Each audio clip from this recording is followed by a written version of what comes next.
Weekly Debunk. Stopping misinformation in its tracks. So we have Tony, the cousin of Tyrone Twitterfingers. And Tony Twitterfinger says, Omicron ain't nothing but a super cold. I'm going to go ahead and get it so I could just be through with this Rona.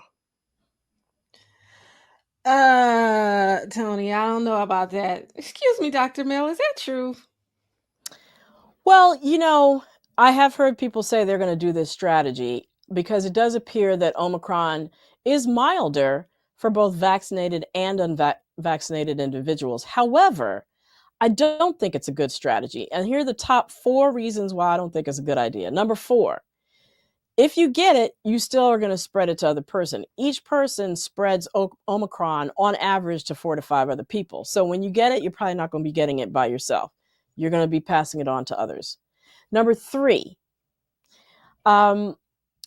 immunity from infection, also called natural immunity, which is what Tony is talking about, does not translate to lasting protection against future infection from other potential corona variants coming down the line, nor from Delta, which is still circulating out there.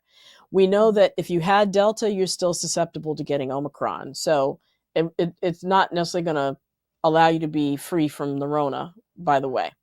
Number 2, if you're not vaccinated, it can still, even though Omicron is milder, we're still seeing 2,000 deaths a day. So individuals are still dying and getting hospitalized from Omicron, especially if you're in a vulnerable group, meaning you have some kind of underlying health condition from overweight to obesity, lung, heart, kidney disease, depression, etc., or if you're pregnant.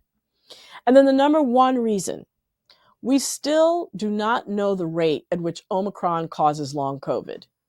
So with previous variants, even mild infections where there were no symptoms, your body can generate autoantibodies, so antibodies to itself, up to 6 months after full recovery from COVID. And these antibodies can attack your body and lead to the symptoms that we know of long COVID: shortness of breath, fatigue, problems concentrating, insomnia, brain fog, body aches, depression, etc. All these things known as long COVID. 32% of people with long-term COVID complications had no symptoms at the time they had their COVID infection.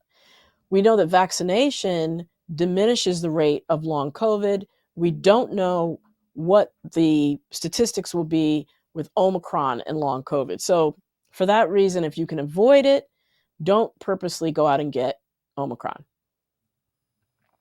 All right. And there you have it.